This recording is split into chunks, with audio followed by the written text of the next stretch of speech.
You're listening to the 40 Thrive Podcast, the show created for women 40 and beyond, ready to shake things up. And now, your host, Jackie McDougall. Welcome back to the 40 Thrive Podcast. I am psyched you're here. And if you're here for the first time, welcome. 40 Thrive was created to help women over 40 shake things up and move from merely surviving to thriving. Each week, I talk to some incredible women who provide their unique expertise, point of view, and tips to help you make midlife your best life. Today's episode is like no other. So, you know how every once in a while you meet someone who just kind of stops you in your tracks and forces you to take notice? That's what happened to me when I first met Jennifer Tracy. Jen was a guest at the Self-Care Project, an event I co-hosted back in late 2018 with Dr. Suzanne Gilbert-Glenz. Here I was standing on the stage watching the ladies in front of me receive all the gifts our incredible speakers were sharing. It was this amazing connection between presenters and the audience. And Jennifer was right there, a ray of light, embracing the day like no one else. Like, I actually have pictures on her Instagram that I posted because she was just in it and moving her body. And she was one of those women that you're like, I want more of that. I want that, please. And so I knew I needed to meet her and hear her story. And so I introduced myself and we have had lunch and we just became friends. And I just really love all the work she's doing over on the MILF podcast, and MILF meaning Mothers I Like to Follow. So anyway, Jen and I get to talking and we're like, we should do something totally different. I know, let's do a pod swap. So Jennifer is actually the host of the 40 Thrive podcast this week. So I got to just get out of here. And I'm heading over to the MILF podcast to host her show. So stick around, listen to Jen, and fall in love with her the way I did. But real quick, before we do that, huge shout out to Coconut, my sponsor for this episode. I also met them through that same event, the Self-Care Project, where they provided samples of lube for women over 40. I mean, duh, right? And I have to tell you, without giving too much information, lube was not my friend for many, many years. It was like a necessity, but it was not comfortable. It stung. It was just, it did not work out. And so many lubes have chemicals in it that do not gel with my body. But when I discovered Coconut and how they do everything naturally, they've got water-based and oil-based lubes, and they have something for everyone, and it's natural. I was like, yes, I'm in, and I am hooked. So they've been gracious enough to sponsor the podcast, and I cannot say enough about them. So head on over to coconut.com, go shopping, and make sure you use promo code THRIVE to save 10%. And if you'd like to win some free lube, words I never thought I would say in my life, head on over to our 40 Thrive private Facebook group because I'm doing a little giveaway. Coconut has offered to send a combo pack to one of my listeners. So yay, win-win. Head on over there after you listen to this podcast. Okay, without further ado, my conversation. Let me fix that. Without further ado, Jennifer Tracy, the host of the 40 Thrive podcast. Welcome to your own podcast. Thanks. It's so great to be here. In my bedroom in West Hollywood. I know. This is amazing because we're in your bedroom. It's like so comfy. I'm in this big comfy chair, and then your adorable dog. Look at him. He's so cute. He's ridiculous. I know. I'm going to have to put pictures of him on my Instagram because yes, please. Yes. I'm obsessed with him. He's pretty amazing. The other one's in his crate because he can't behave. Yes, he's unruly. He is very unruly. He's very unruly. I love that I come over and you serve me hors d'oeuvres and your dog gets on the table like, hey, we're having hors d'oeuvres. He totally did. That's him. He's such an oaf. It's cool. Thanks, Mom. Oh God, he's terrible. He's really, it's bad. My dog's chewing on my hand. So There's so much. I met you. Let's start there. I met you at the 40 Thrive Self-Care Project. Yes. Because Suzanne had invited me, Suzanne Gilbert-Glenz. And I remember the moment that you walked on the stage and you just had this, it was almost like golden light energy about you that just preceded you. And you were so relaxed and so happy to be sharing this with all of the women that were there and all of the speakers that were there. And I mean, I knew you were running an event, so you were like on, but I was just like, God, that woman's so like on it and kind and just she's shining and like I knew that you were doing what you were meant to be doing. I was a little overheated. No, I'm just kidding. I was a little schwitzy. But I remember wanting to know you, and then I remember at the end you coming up to me and you were like, you were dancing, that was awesome. And I was like, you're awesome. And then, and then I started following you and learning more about what you do and who you are, and then we had lunch, and now you're my best friend. And seriously, we should get matching tattoos. I feel so lucky to be able to spend this time with you and learn more about you. Oh, thanks. Yeah. And people can learn more about you if they head on over to the MILF podcast. That's right. Right. And so I get to actually interview you over there, which was seriously the most fun I've had on a Saturday in a very long time. So fun. Don't tell my family. I know. It was really fun. I loved that. So yeah, so we're swapping interviews, which I love. It's so fun. We're like swingers and some like podcast swingers. We are. There's a podcast we could start together. Get a lot of listeners.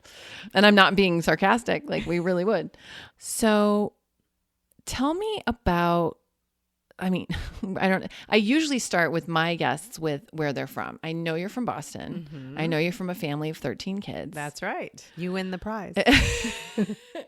What was it like being the baby in such a large family? Yeah. Well, I'm the 11th of 13. Oh, you're the 11th. Yes. Okay, well, right. I was the baby. Okay. Right. For a minute. For actually longer than anybody, because my parents, my mom died when I was 3. And I was the youngest. She died of breast cancer. And my dad got remarried to a former nun about 10 months later. Can you imagine having 11 kids? And yeah, crazy. And then they had 2 more. So I was actually almost 7 when my sister was born. So I was the baby for quite a while. Wow. Yeah. Well, you were the baby. And then there was this massive life event that happened. Huge. Yeah. Do you remember that time period? I remember nothing really. Yeah.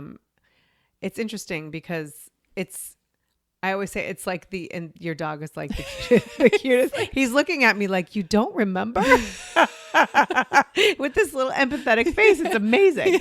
I always say it's like such a huge event. Like it really was. My mother dying was like the most important thing that's ever happened to me, but yet I have no memory of it. Yeah. So from what I'm told, and this will kind of like, and I tell this story because you'll understand me and who I am still to this day better. But when my mother died and my dad came back from the hospital and he told my siblings and the whole thing. Apparently I had saltine crackers and I was breaking off, like, you know how kids, they don't want to necessarily give you a big piece of their food, but like I was breaking off little corners of the cracker and like handing it to people and telling them not to cry. And I was just trying to like comfort them because I didn't really understand. And I think, ever since then, I that's just who I am. That's who I am as a mom and a wife and a community leader. And I just want to break off crackers and make everyone feel better. Yeah. And feed them. Yeah. Because I don't know. I guess I didn't really think about that, but like, that's how many of us find comfort. Right. Yes. And probably why in the past, food has been an issue for me when it comes to comfort. Oh, that's why I just ate like half a what are those called? Half a wedge of that. You just watched me down half a wedge of cheese and French bread. But I didn't judge because I downed the other half. And it was so good. Seriously. That cheese was so good.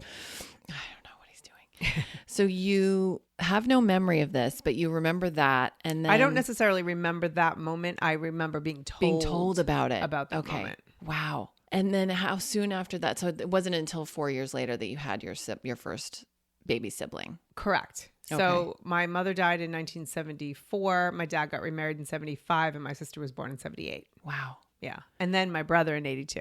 Oh my gosh. Yeah. And I adore them. They were so fun to be around. So did you stay in Boston all the way through high school? So yeah, we were in Boston in Woburn, which is about 10 miles north of Boston, the suburbs, and grew up there and went to state college there. I commuted to college. I wasn't, it's funny because my spirit was adventurous, but my outward, It was kind of a conflict in me. Like I wanted more. I wanted to go to Emerson. I wanted to go to UCLA. I wanted to like travel the world. I wanted to explore, but I didn't really see a lot of that necessarily, in a big family and just the way we grew up in the 70s, 80s. So I went to Salem State College and I lived at home, and I just remember like feeling like, oh, this isn't what I'm meant to do. Like I'm meant to be more and to do more. It wasn't that I wasn't satisfied with what I had in my life, but I just knew that there was like this itch. Yeah. And so, I finished college, and I was that girl who would have 4 jobs and college. Wow. Because they would only give you so many hours or they'd have to give you benefits. So I just collect jobs, So literally at one point I was working 4 jobs. Oh and my God. The guy going to school full time? Mm-hmm. And the guy I was dating, I mean, like one of them might be like 6 hours a week, but but still. And I had a boyfriend at the time who would reach out to my best friend and be like, I'm worried about her. And she's like, just back off, just step away and let her go because she is not to be stopped. Yeah. And so I love that. Got an internship, which you talk about on your show about working in news. My first TV job was in TV news. Oh my gosh. In Boston. Oh my gosh. And I was like, oh, I love TV. Like back in elementary school when you go to like the book fair and you get books, like I would get books on TV on the behind the scenes. And it was just, I just couldn't get enough. Yeah. Totally drawn to it.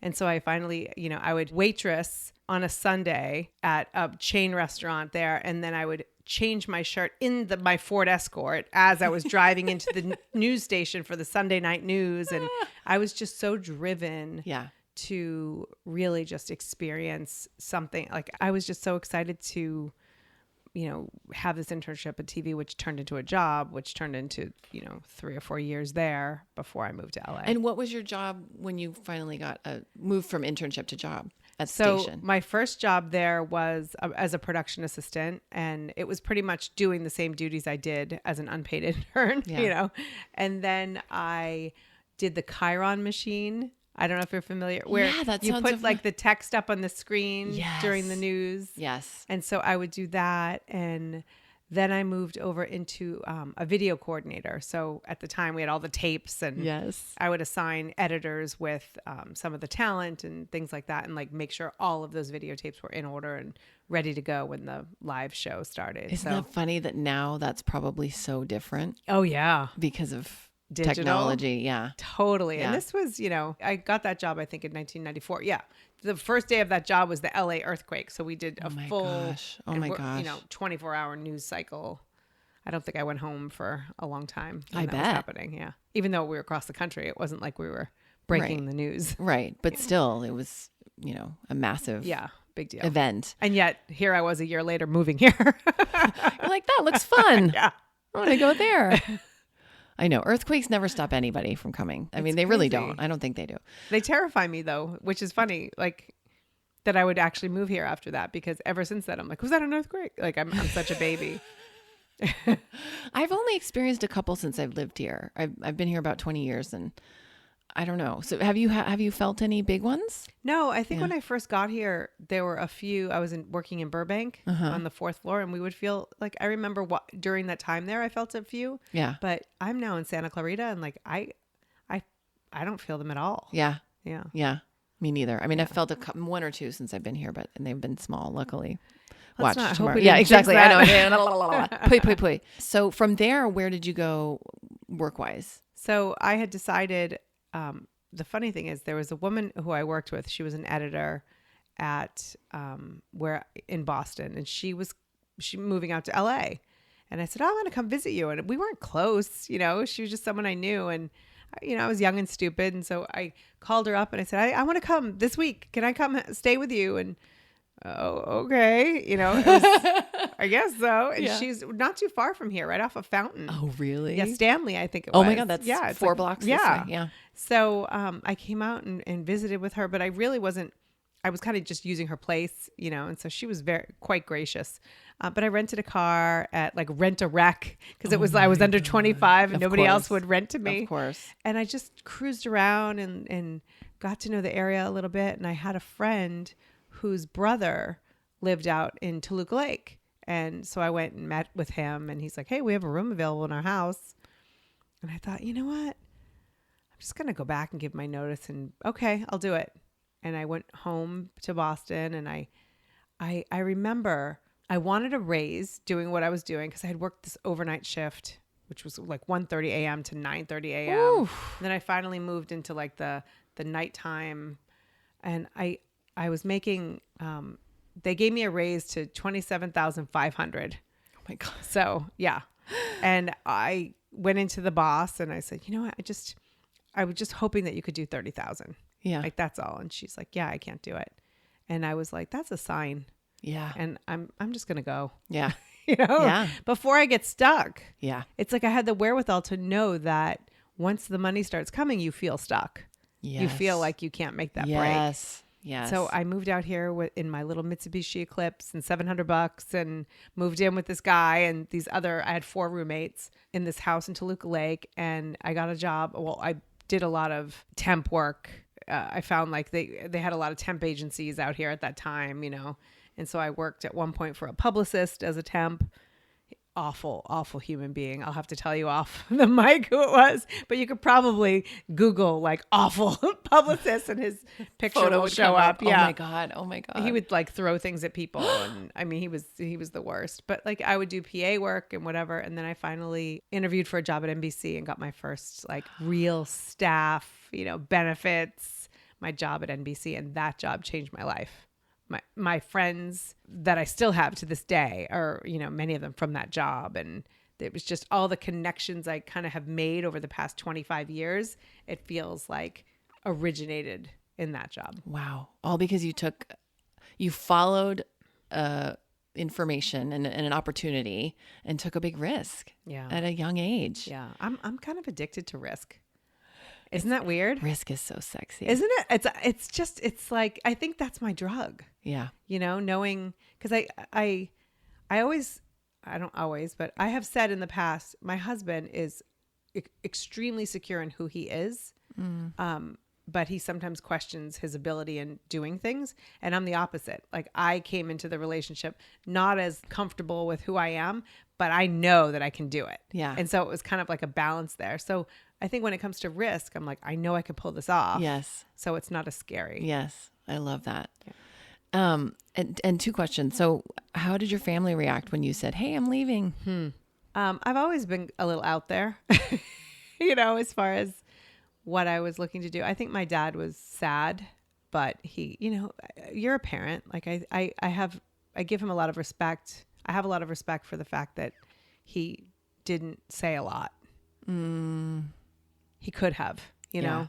Yeah. My dad was like, you should go to college for teaching, not communications, because communications is cutthroat. And if you become a teacher, you have something to fall back on. And I'm not really a fall back on something kind of girl, you know? Yeah. But he always wanted to make sure I was okay. Yeah. So I think that was hard for him. You know, he really was a huge, you know, obviously family guy and just loved having his kids around and the chaos. And I think that was difficult for him. I remember at my going away party at this like local restaurant bar, one of my brother's friends said to me, see you in 6 months, like in just this flip way. Yeah. And it's things like that. Like, I don't even know who said it. Yeah. That I was like, oh, it's on. Yeah.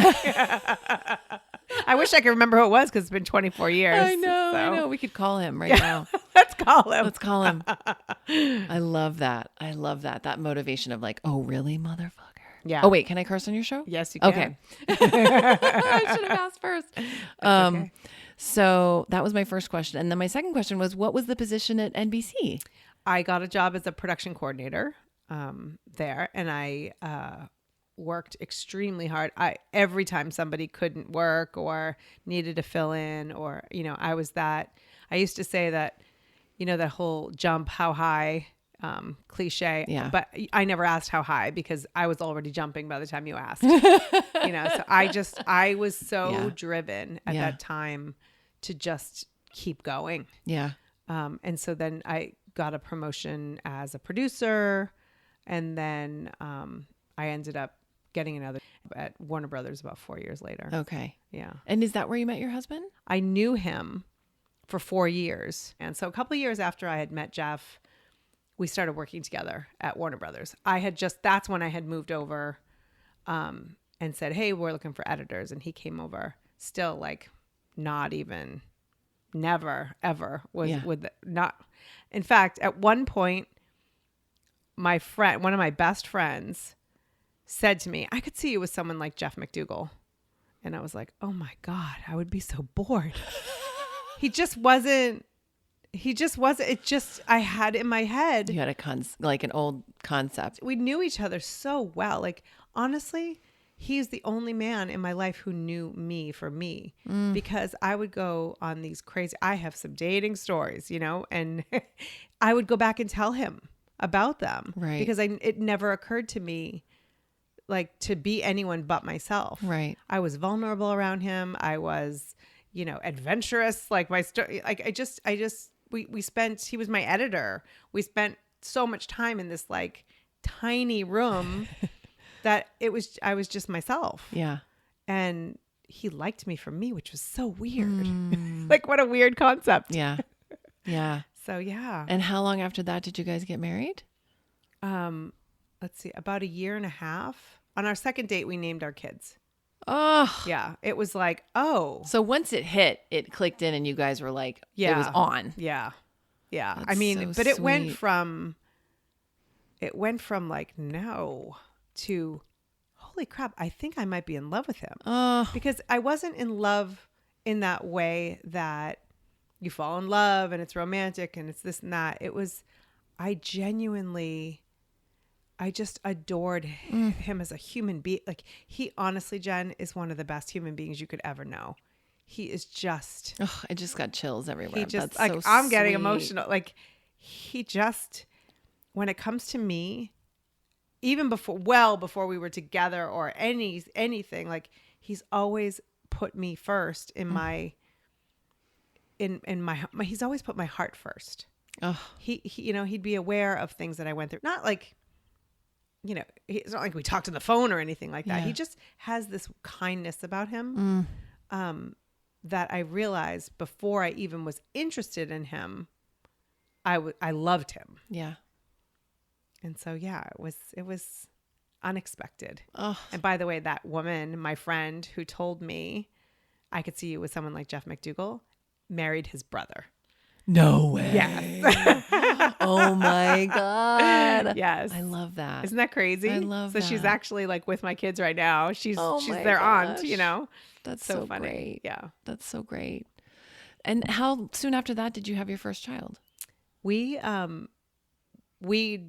you know, we got married, I was 31, and then we were like pretty much like within a month, we're like, all right, game on, let's just see what happens.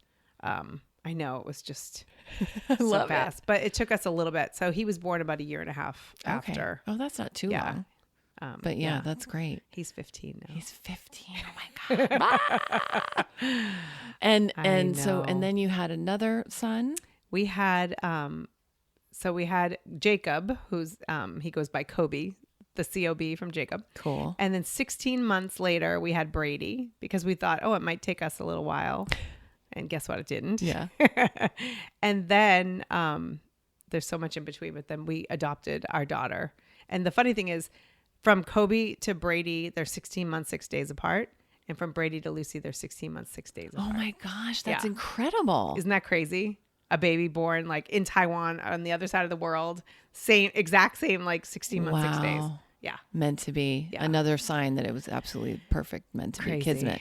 Yeah. So I want to talk to you about this. I wanted to talk to you about this from the moment we met. And I was so interested in this story because I love how you came to be your daughter's mom. So if you don't mind, I would love to Not talk at all. about that process, what that process was for you and your husband, deciding how you came to the decision of adopting, what the process was like. So how did you come to that decision? Well, ever since I was little, that was always part of the plan for me. And so when Jeff and I got together and I told him, and he's like, okay, yeah, I could see that. You know, that's good. And then we had our 2 boys, and I discovered I have the same genetic mutation as my mother, who died of breast cancer at 39. And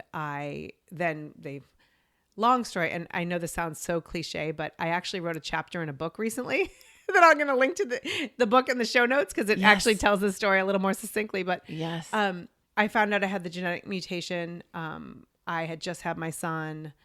It was chaos. It was like we didn't know what was going on. And then they found a lump and they couldn't do a needle biopsy. They were going to do a surgical biopsy. And they're telling me the odds of my 87% chance of having breast cancer. Oh my gosh. With this BRCA1 genetic mutation. Right. And a 50% chance of having ovarian.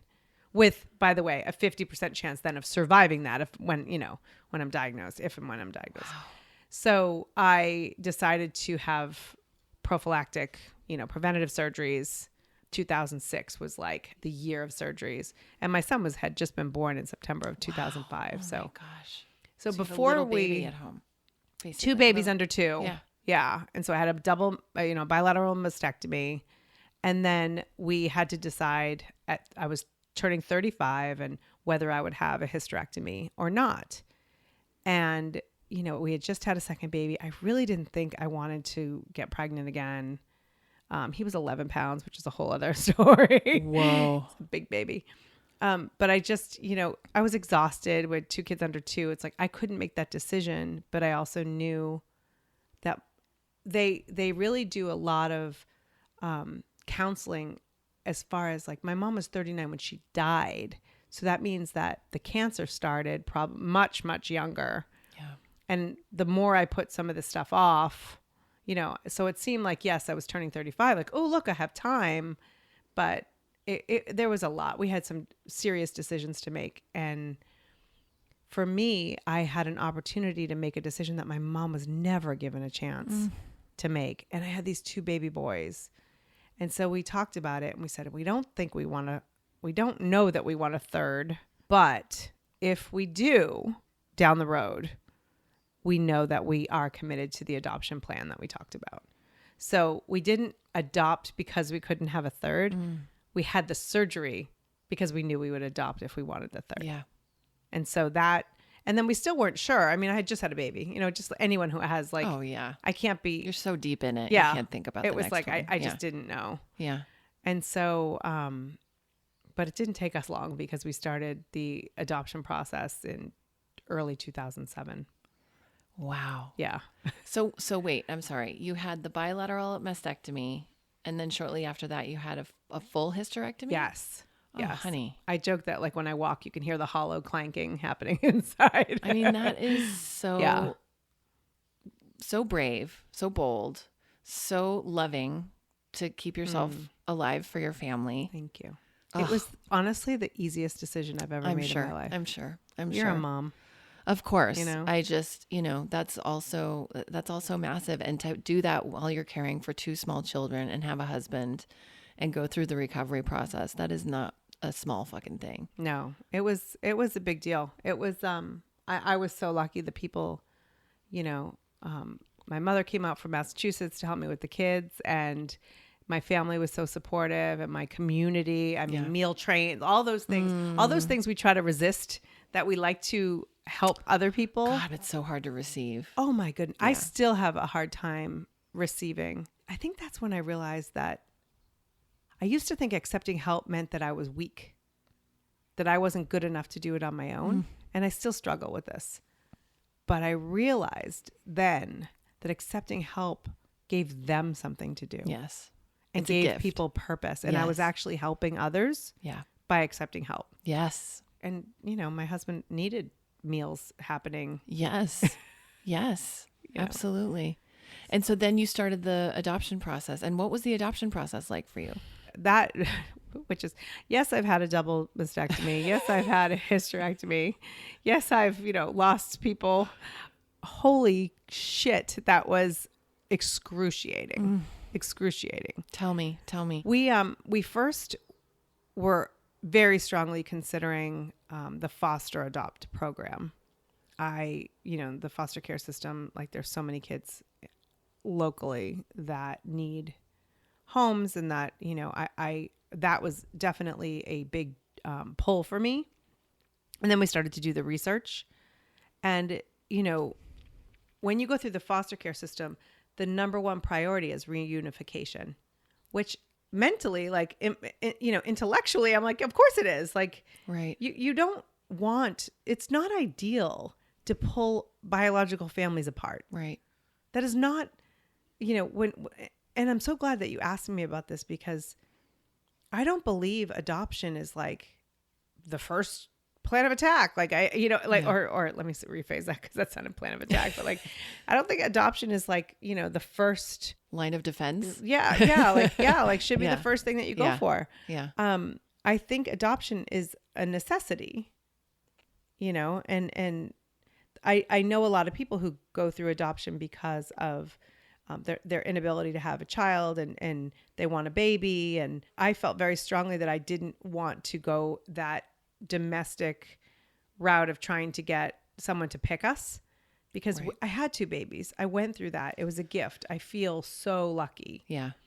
I didn't feel like I needed to do that again and try to like compete. Right. I know that sounds so weird, but I know what you mean. I some people are waiting for that. Yeah. And that's their one time, so the foster adopt system was really where we wanted to go. And then the reunification being the priority, we were told that there was a 50% chance if there were a child, even if that child were with us for many months or even more than that, that child could, be reunified with their birth family, a grandmother, a distant cousin, somebody could come out of the woodwork. And I had just gone through all this for the benefit and the well-being of my sons, these surgeries, that I was like, that doesn't sound like the right path for us. Yeah. That doesn't sound like putting the boys first. Yeah. I mean, our boys are extremely sensitive. Our oldest is on the autism spectrum, loves so intensely and so beautifully. Yeah. And it just didn't feel like the right choice for us. Yeah. And so we decided to go international with adoption.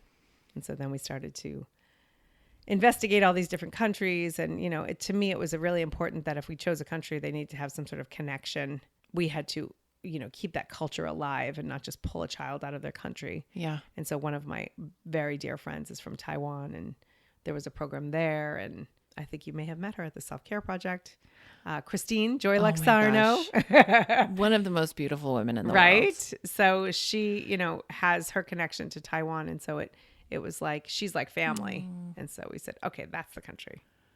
Wow. Yeah. And then from there, what was the process like of applying and going? And yeah. So we applied, at the time, China was going through these huge changes in adoption. And that was originally what we considered doing. And it just didn't feel right for us. So then we found, we did all the research of these other programs and found Taiwan. And, it's grueling, like the process, the questions, they really dig into anything that's, ever happened in your life that might be in the most sealed documents, or if you've ever had a misstep. They said, if you've had a parking ticket, we need to know about it. I'm like, well, you'll find a couple of those. And so, a lot of like government forms and fingerprinting and interviews with social workers and home studies and all of that. But what was crazy is we were told that the process, it was about a 6 to 12 month wait to be matched with a child. And so I remember we were like paper ready on June 23rd. So, 6 to 12 months, you'd think like December to the following January. We got a call in September. Wow. And it's funny because it was like Yahoo groups were a thing. Like we had adoption Yahoo groups. Like there was no Facebook, you know, and blogs, adoption blogs. And I started becoming like a blogger, and people were mad. They were like, why did this family get this match? They weren't happy for you? No, because they were waiting to be matched and like they didn't understand. And it's like, I'm not a big religious person, but like there was some sort of divine intervention. Yes. Because our daughter is like, I mean, she's everything. But she, we were matched in the 3 months, and then I found out that her birth mother had died.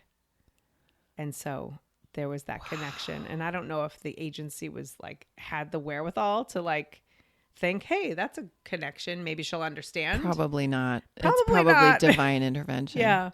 Probably your mom and her mom talking and being like, hey guys, we gotta make this happen right now.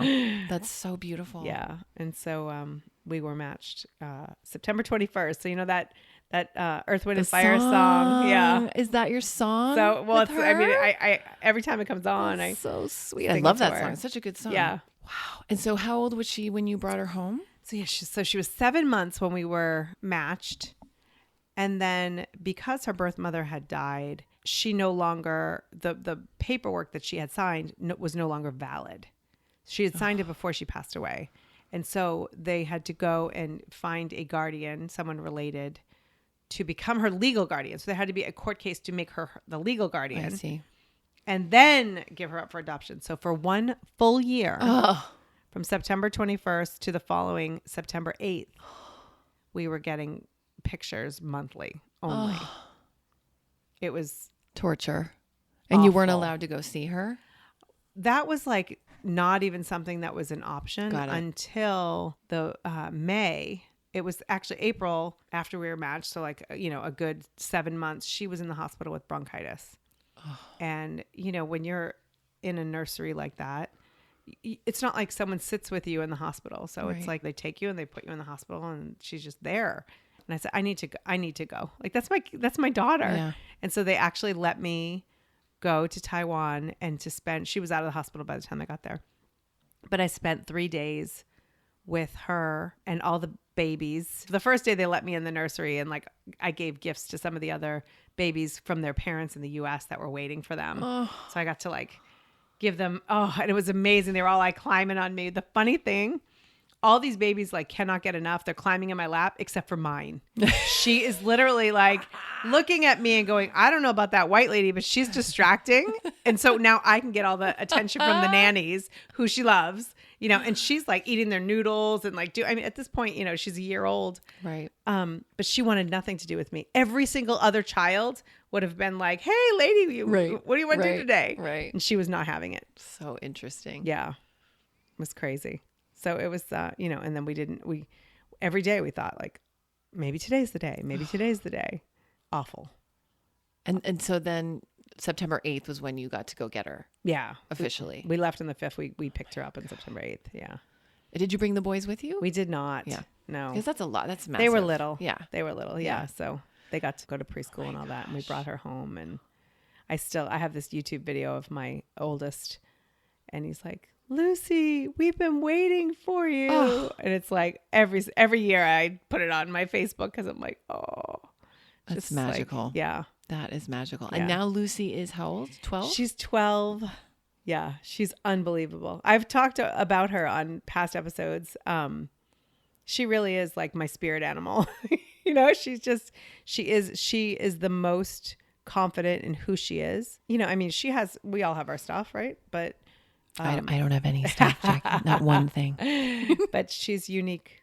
She's unique, and she's not going to conform to what the expectations you have of her. Yeah. Just because you have them. Oh God, I wish I could have had just an ounce of that when I was a kid. Yeah. That was not my I say that ideal. too. I think that's great. But I think that at the same time, if we did, we wouldn't be exactly where we are True. right now. That's true. That's true. Because I had to fight to get to the level of what you're saying Lucy is already at 12. I had to claw my way there, and I'm 43. Yeah. And I learned a lot from the clawing, but yeah, that's so great. And she's into sports and music, right? Yeah, she's pretty athletic. When we picked her up in Taiwan, I remember one of the things they said when we were leaving was like, see her in the Olympics. And we're like, ha ha, what are you talking about? Until she came home and she was like climbing, scaling the walls, scaling everything. Yeah. She's into parkour, and she's tiny, but she loves basketball, and she's looking to start playing the saxophone. Yes. That's so hot. Right? Yeah. I had a girlfriend who years ago was a belly dancer who played the saxophone. Really? At the same time? She would do her belly dance thing and then she would play the saxophone after. And it was just like the hottest thing ever. And I was like, that's such a cool skill to have. Just piano, my biggest fear. It's interesting. And like everything that you say, I want to know more about that and more about that and more about that. And you've done so many beautiful, brave things in your life. You've taken many beautiful risks. You've created this exceptionally, like a remarkable family. You're still married happily. Mm-hmm. You're doing a business that you love. I do. That makes me so happy. Oh my God, that's so amazing. So let's talk about that. So you coach people. Yes. and you teach people how to do podcasts. Yes. Specifically launch a podcast. Specifically Because there are launch a people out podcast. there who teach scaling and, all that stuff. And like, I love taking someone who's like, I wish I could. I've always had a dream, and actually have them launching. That's my favorite thing. Yes. And what excites you so much about that? Well, I think that when you look at podcasting as a whole, and you know this, like it can seem so daunting, like the technology, but also more than anything, the thing I spend the most time on is the mindset and the ability to push through those, like the imposter syndrome and why would anyone want to listen to me and all of those things that keep us from doing it, because podcasting is such a hugely important, powerful platform that can help tell people, inform people, entertain people, encourage people. It can boost your business. Yeah. It can serve so many different purposes. And I think that there are people who have such a huge message and they're so afraid to get it out there. Yeah. And that podcasting can really help. I mean, I've seen people who have, pretty solid businesses, but blow it up in a good way because they started a podcast. It's like, it gives them that, it shows the world that they are this expert in this field. Yeah. And so it's wild though, because I work with these powerful women who all have these different goals, but we get to the heart of like what your message really is and why it's so important to share it. Yeah. Yeah. So you and I have this in common. And when we were talking about this earlier, I know we need to team up. Yes. I mean, we shall. And we talked about doing an event. Like that's definitely going to happen. Many things. But we have this shared love of helping people uncover and unlock and discover their stories. Definitely. And share it. And I just think the more that we have people like us who can encourage and help and coach and teach or whatever it is, or just inspire, then there will be more, especially female, for me, that's a big focus too. Not that I don't want to hear male stories, but, so tell me more about how you've threaded that through in your podcast and if it's also applicable in your coaching, because I really want to know more about your coaching. My background in TV, it's like we stopped, in the late 90s, right? With Warner Brothers. But like I then ended up doing a lot of marketing. And then back in 2006, Telepictures of Warner Brothers called me back and said, hey, we want you to come back to Telepictures because we're launching a parenting site. And that was outside of anything they had ever done. And they're like, we want you to run it, blah, blah, blah. And so I'm like, I don't know anything about the internet. So I remember finding like TypePad was one of the blog platforms and going on TypePad and like writing little blog posts about parenting, and then ultimately we, launched the site and it went from like 0 to 1.7 million uniques a month. And it was, it was a thing. That's impressive. It was a thing. We had partnerships with AOL and things like that and video. And it was a huge learning experience for me, but it also, they asked me to be kind of the face of the site. And so I would go on in the media and talk about parenting topics, that would be debated, silly little things. But, and so I started like, oh, I like doing this media thing. And the funny thing is it started because we were doing a video series with some like really popular, famous women talking about parenting. And there was one group in particular that didn't have a lot of energy. And an TV executive turned to me and said, go in hair and makeup. I want you in this. I'd never done You've never been in front of the camera like that. College, at the college news station. Yeah. I was like the anchor. And so I'm like, oh, I've never done this before. So I went in and I just it felt good. It felt like, oh, I've got this. Like these are topics and I have a strong voice and a point of view. And it was fun. Yeah. And so I did that. And then I started doing like CNN, and I blogged one time about my daughter cutting her hair when she was 6, and it got me on Good Morning America. I was like, only in the parenting blogging space can you write about a haircut and end up on Good Morning America. But okay. But that proves what we were just talking about, the power of story. Yes. Because that's such a specific story. Yes. And it's so relatable because most of us, I cut my hair when I was 3, I think. I chopped it all off. And then my mom had to give me a bowl cut anyway. Yeah. Well, with Lucy, it was like she was asking for a faux hawk and she was 6. And I made her wait 6 months because I didn't believe, I mean, kids want, cereal until you give it to them. And then they want waffles. Like, Right. so Right. I didn't know that she really wanted that. And also she had this beautiful, like black, thick hair. And so I realized through the process that her long hair was really for me. I was trying to fill something. Like, I did not grow up feeling pretty.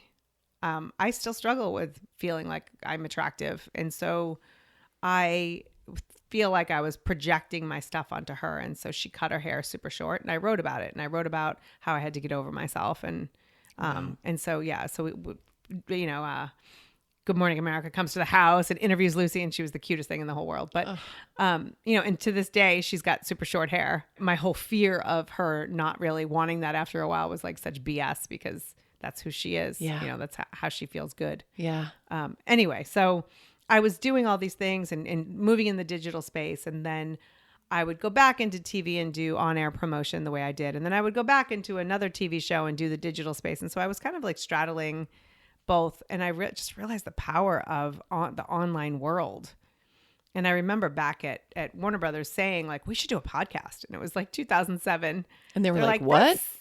That's silly. Who's going to listen to that? You can't make any money. And I'm like, no. And then even when Lucy came home, my husband and I did a podcast. I think you could find it online somewhere, called Napcast. And it was literally the only podcast done during a kid's nap. That is awesome. And I think we did like 3 or 5 episodes, and it was just the two of us talking. But what a brilliant idea. I loved podcasting. I loved, the TV stuff was cool. And, but I feel like my most me behind a microphone and not of camera. Yeah.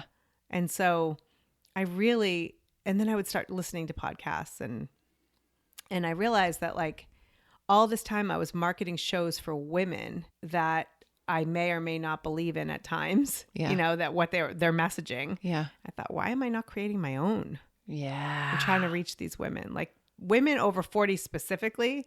I noticed like a few years back that I would post something on Facebook and say there were 100 comments, 98 of them would be a woman over 40. It was just a natural connection. Yeah.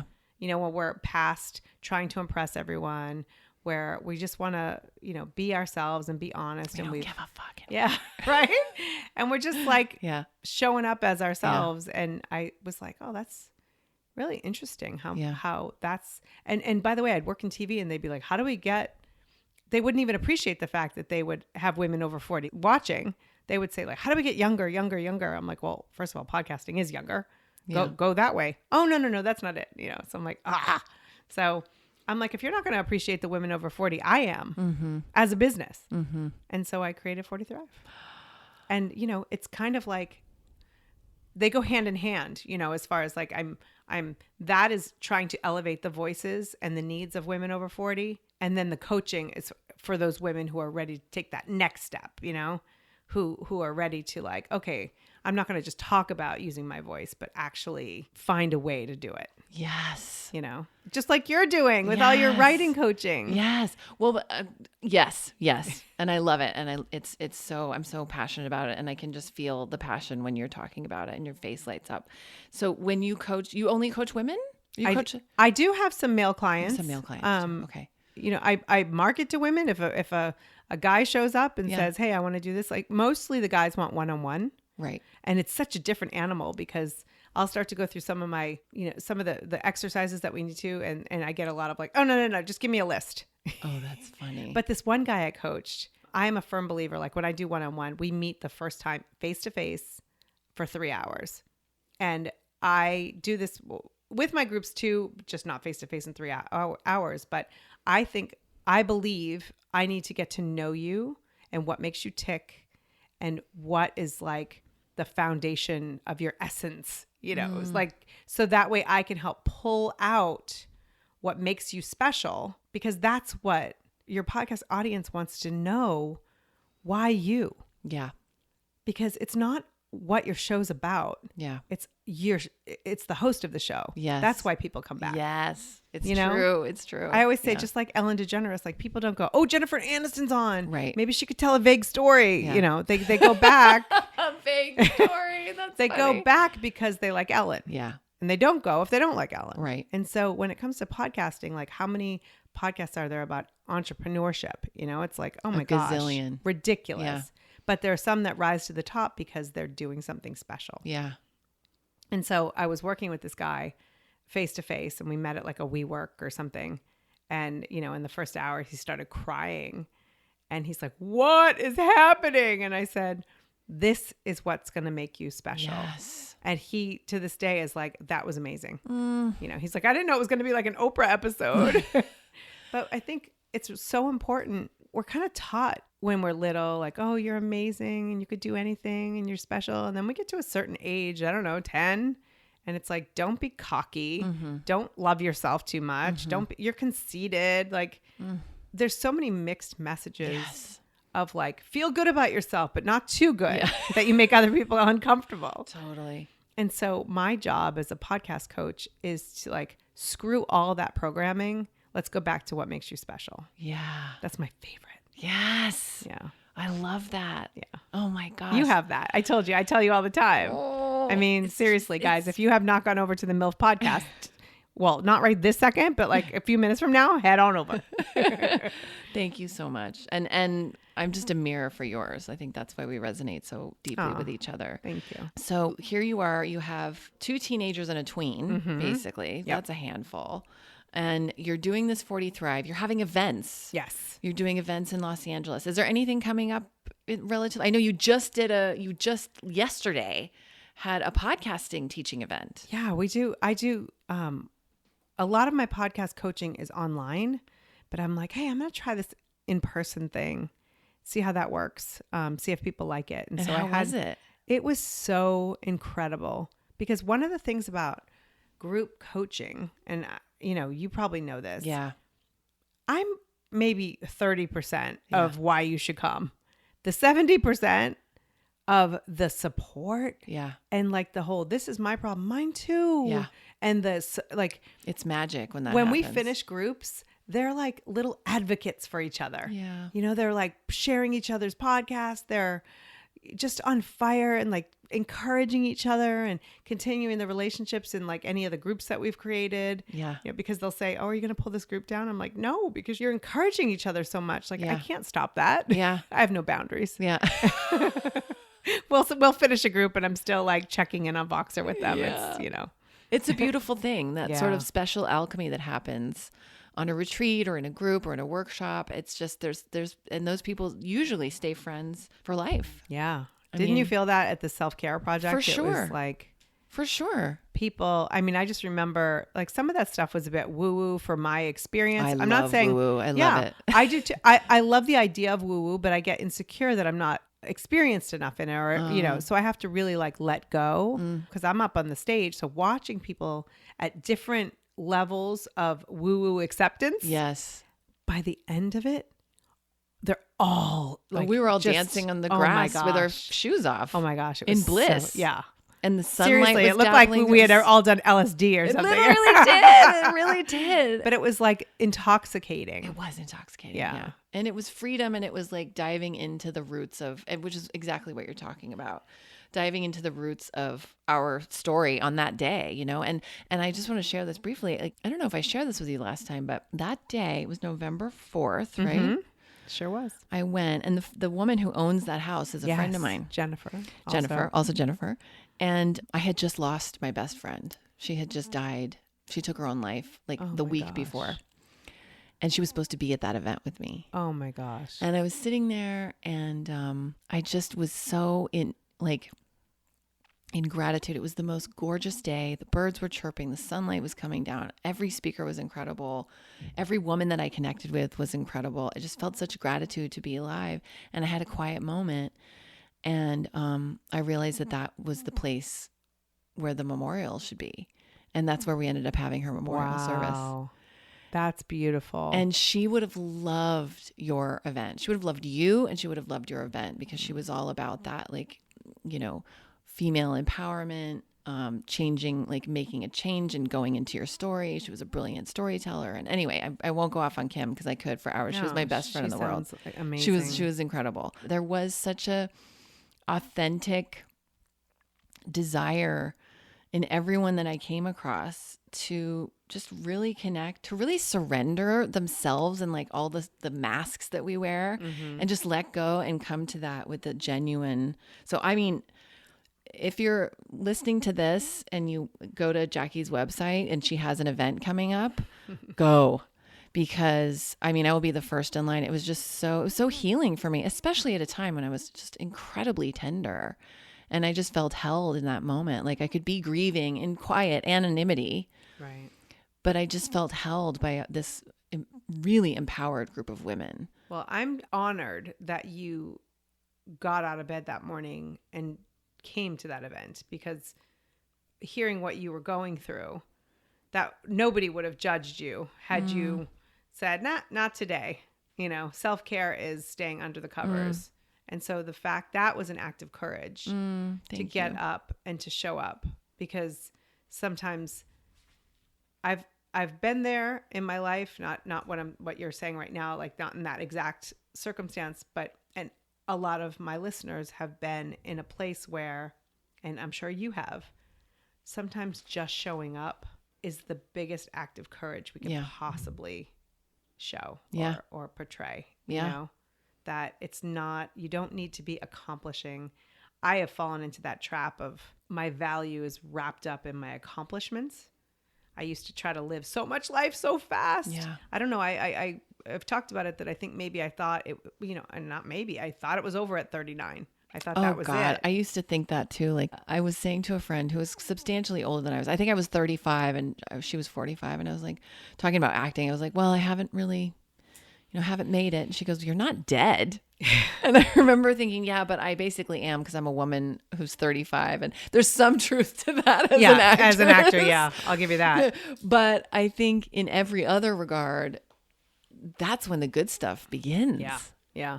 But I think growing up, seeing that my mom died at 39, it was like, there was just an end date. Like there was like an expiration. Oh, right. I wasn't putting that thing together in my mind. But yes, of course, that was always on your mind. So it was like I was trying to live, accomplish, and like make my life count while I had it. Oh gosh, yeah. And what I've discovered is it's actually the years since then, and even the days that I accomplished the least, that are the most meaningful. And do you think that is partly because you passed that marker, that milestone? Let's talk about the marker. That date always hung over my head, but I think when I had the opportunity to have those surgeries, I went into surgery not knowing if I had cancer, because they were going to do the pathology while I was in there. Right. And I woke up and, I don't mean to bury the lead, but they told me I didn't have cancer, but I had precancer in the other breast. And so I was 1 to 5 years, what the doctor told me, 1 to 5 years away from like a full-blown cancer diagnosis. And so I think ever since I was 35, I knew I did the right thing. Yeah. I didn't look at 39 anymore, but I still had to pass that for me to stop trying to accomplish. Yeah. And to this day, like that's my addiction. That's my fix, is I have to really work at reminding myself that my value is not wrapped up in how successful I am, but it's how I'm connecting with the people in my life. It's such a hard one, because that value system is everywhere in our culture. Achieve. Yeah. Measure. Busy is like a badge of honor, right? God. Like, you go somewhere and you're like, oh my gosh, I'm so busy. And then someone at a party would be like, well, I'm busier. Yeah. I've got 4 kids and 3 jobs and blah, blah, and it's like, oh, okay. Yeah. Didn't know that this was happening. Yeah. That whole competition thing is. But it's like we keep using these struggles as a badge of honor. Yeah. When it's okay to not always be accomplishing. Yeah. Imagine. Yeah. Like getting up and actually like giving yourself the grace to just exist. Something you said, and Lee was saying in your interview with Lee, whose name I won't say again because I keep messing it up. Keckner. I don't know why. I want to say Kochner, but I just. Well, that's, they should have spelled it right. Lee, your name is misspelled.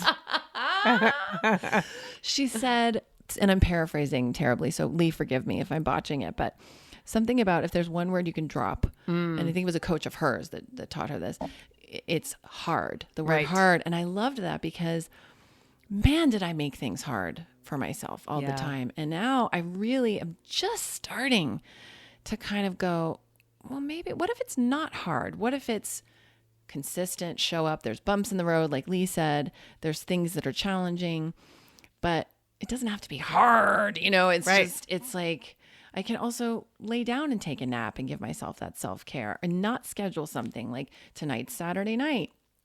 He was like, what are you doing after this? And I said, absolutely nothing. I don't have my kid tonight. I have my 2 dogs. I'll probably eat some food. I'll eat the rest of what is left of that cheese and bread. That's if your other dog I'm hasn't. Really honest. I know. Well, he's in the crate, thank God. Otherwise it'd be gone. And I will just watch some Netflix until I pass out. And for me, that is such self-care. Like I need to just slow it down. But it's hard because that used to feel like you're slacking off. Mm-hmm. And Couch potato. Yeah. And I don't feel like that anymore. Or, we go for a walk or just like be. Yeah. Yeah. And I realized that, I don't know if you see it with your son, when you allow yourself that. I don't want to start an entirely new episode here, but there are kids who are committing suicide and taking anti-anxiety meds and struggling and suffering through their teen years because of this need for achievement. I mean, I know it's old news at this point, but like these college, parents and all the things that they're doing, like our kids need to see that we can just be, that we don't have to be accomplishing every second of every day. Because guess what? It gives them permission. Absolutely. To not be accomplishing every second. By the way, this is my personal opinion. Going to community college, I'm probably going to get so much backlash for this. I feel like going to community college is just as valuable as going to Yale, if not more. I never went to Yale, so I don't have that experience.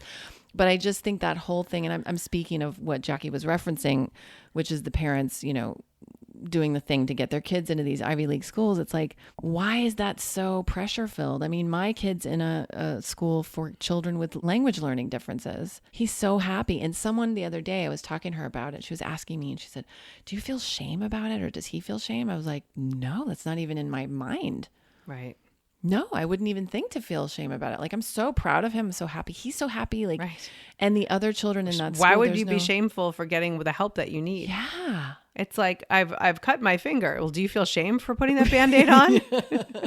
But there is sort of a stigma of, well, it's not Harvard Westlake. It's like, thank God. Nothing against Harvard Westlake, but I could never go to school there. And I know my son would be miserable there. Well, I want to go back to something you said real quick, because if we get backlash about community college, like they're probably not the right listeners for me anyway.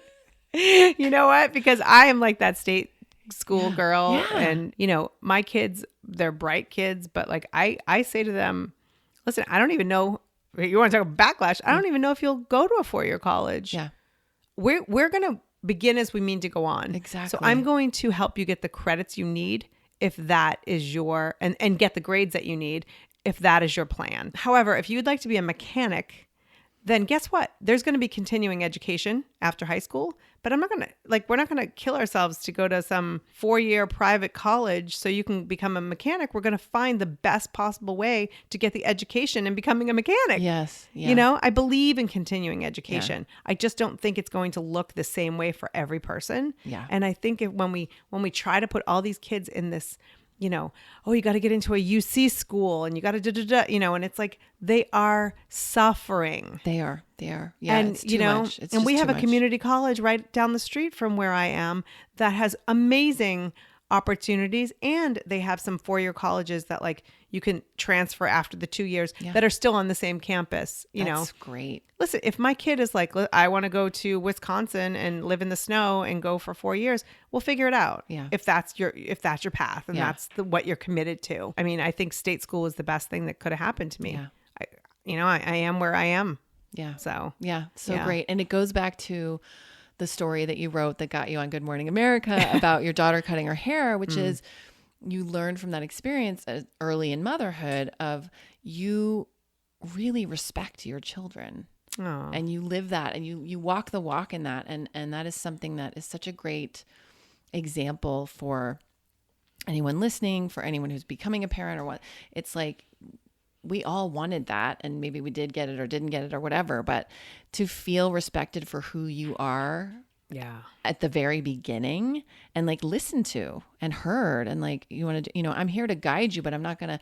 And I think that's what that is like those parents, I don't know them, I don't, but putting their expectations of what they want it to look like for themselves. There's so much ego, don't you think? So much ego. You know what the best thing I will like when life is said and done and that's it, and I look at my kids and they're living fulfilled lives. We talk about happiness. I want you to be happy, but I want you to be fulfilled. Yeah. Where you have purpose and you feel like you live a meaningful life. Yeah. Boom. Yeah. If that means Yale, then you better first of all get a really good job because I'm not paying for all of that. Yeah. Oh my God. Now it's up to some insane. It's like ridiculous. 80,000 or something. But, I think as women over 40, as teenagers, as tweens, like if we can wake up and feel a sense of purpose and feel that our life has meaning, then we're doing it right. It's really that simple. Yeah. Fuck school. Don't tell my kids. Oh my God. You're the most adorable person ever. Okay. So how about we do a little lightning round? Oh, lightning round. Now I have lightning round that I ask at the end of every show of mine. Do you want to do that? Or this is your show? I'm just guessing. Do your thing. No, you're not the guest. You're the host. Okay. Wait, did you really do lightning round? Yeah. Is that where I got that? I don't know, but it was divinely inspired. I was so like, I feel like I must have heard it, and then I just didn't. You know how sometimes. Anyway, I don't want to act like I didn't make it up then. It's so funny. Anyway. Okay, so I usually ask the same 3 questions and then I go into a lightning round. Okay. What do you think about, Jackie, when you hear the word MILF?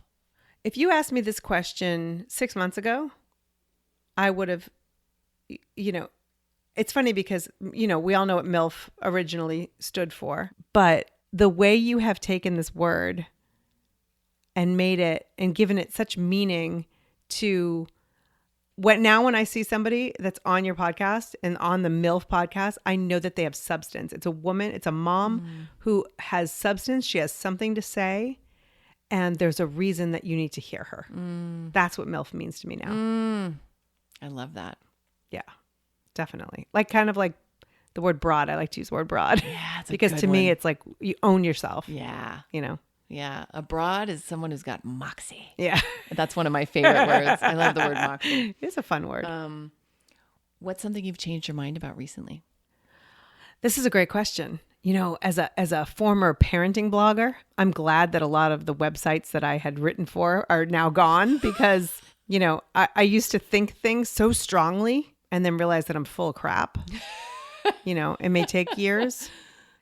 I sometimes find myself as a mom reacting to a question or like a request from my kids, but like, no, no, like this automatic. And then I have to kind of process why I'm saying no and like what's behind it. And so a couple times recently, I changed my mind, my no into like, it is a yes, but we need to discuss it as really discuss the intention and the expectations and all of those things instead of just coming at it with a no. Yeah.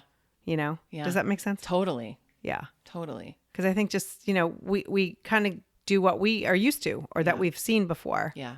And then when you realize sometimes you say something and you're like, well, that isn't how I believe. That's not what I think at all. Right. And so, I changed my mind a lot, not because I'm not clear in my conviction, but because I'm open-minded to being more and learning more. That's a great answer. Thank you. How do you define success? Oh, I love this question. I used to think accomplishment was success, but I believe success is when you feel that place in your gut where things are aligned. I feel alignment is success. So if that's for somebody, a multi-million-dollar home on the hill and all that, and that's their great. But it could be, when I feel my most successful when I'm sitting on the beach with my kids and my husband, disconnected, because I never look at my phone on the beach unless I'm taking pictures. Yeah. It's just for some reason one of those places. And I know that I'm going to go and have a kick-ass week at like doing what I love to do, working with my clients, but that I have taken this time for myself. I feel my most successful. Is that weird? No, I so resonate with that. Totally. Yeah. And I think it does have something to do with not looking at our phones, because you can't look at your phone on the beach because the glare from the sun and I don't know, there's something beautiful about it, because it's like, oh, I can't check my Instagram, but why would I check my Instagram when the ocean is here to look at Right? and my child is running in the waves? Like, Yeah. there's something. We're so obsessed with looking at pretty things on Instagram when they're right in front of us. It's insane. It's insane. Okay, lightning round. Okay. Ocean or desert? Ocean. Favorite junk food? Oh, that's a good one. Dark chocolate. Oh. Is that junk? Sort of junk. I guess that's like fine quality junk food. If I'm going to have it, it needs to be worth junk. it. Yeah. Yeah. So good. Have you ever worn a unitard? Yeah. Well, wait, is that the full body one? Yeah. Oh, no, I've Okay. never. But you've worn a leotard. I've That's worn what a you thought. leotard, Yeah. yes. Okay. Shower or bathtub? Can I shower in the bathtub? Yes. Yes. Then let's do that. Cat person or dog person? Oh, dogs. Ice cream or chocolate? Dark chocolate. Yeah. Oh, she loves Yes, that dark I like chocolate. the dark chocolate. I don't like I don't feel good with Milk chocolate? just shit chocolate. You know what I mean? Like I'm at the point in my life where like the if you same give way. me a nice quality piece of chocolate, Yeah. one piece, and it's like, oh yeah, It's so satisfying. Yeah. Yeah. Versus a whole candy bar of like something Just so more processed. pedestrian. Yeah. I'm with you. There's like no cocoa in it. I feel you. I feel you. I feel you. I so get it. I'm worth it. Yes. Yes. What's your biggest pet peeve? Mouth noises. Oh God, I'm sure you've had so many of mine because I do them in the mic. Like, sorry, I won't do it. No, you're fine. Mouth noise. It kills me. Do you have that in your household that happens? It's yeah. That's so funny. I love you, honey. Oh my God. That's so funny. I so get that. I so get that. I can't watch a movie if they're like making out in the movie and for some like it's like nails on a chalkboard. Yeah. Well, and you know that is some person in a loop group Yeah. doing the sound. Totally. Like, it's like, why do they need all that extra sound? Yeah. But I guess anyway, if you could push a button and everyone in the world would be 7% happier, but it would also place a worldwide ban on all hairstyling products, would you push it? Definitely. Superpower choice: ability to fly, invisibility, or super strength. Ooh. I think super strength. Would you rather have 6 fingers on both hands or a belly button that looks like foreskin? I know. I do these really weird would you rather questions. Okay, this is my favorite thing ever. Oh my gosh. Well, it's funny because when I had my surgeries, like I had 2. This is not lightning at all.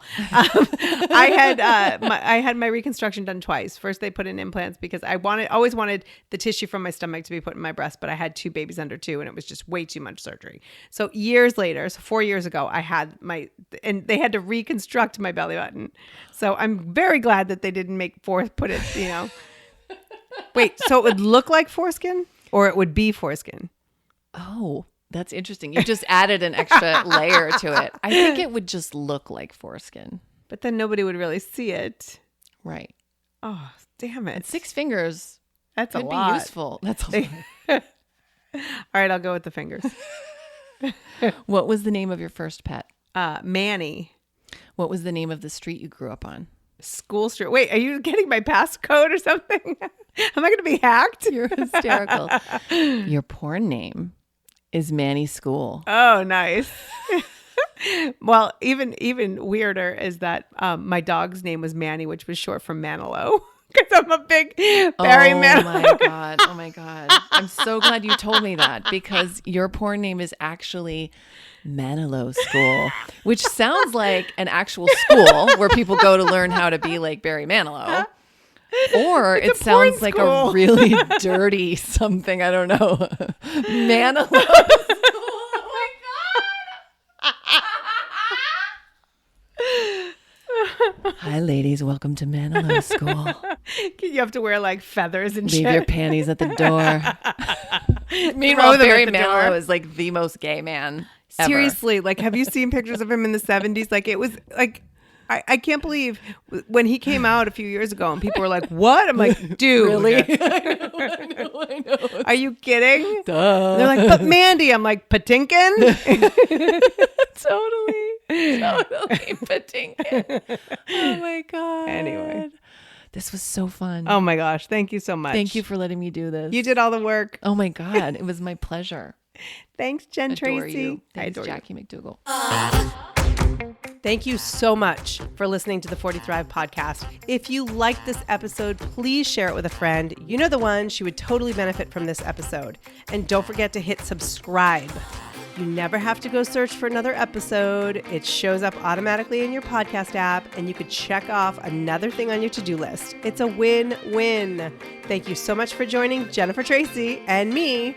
Until next time, take care and keep thriving. Thank you.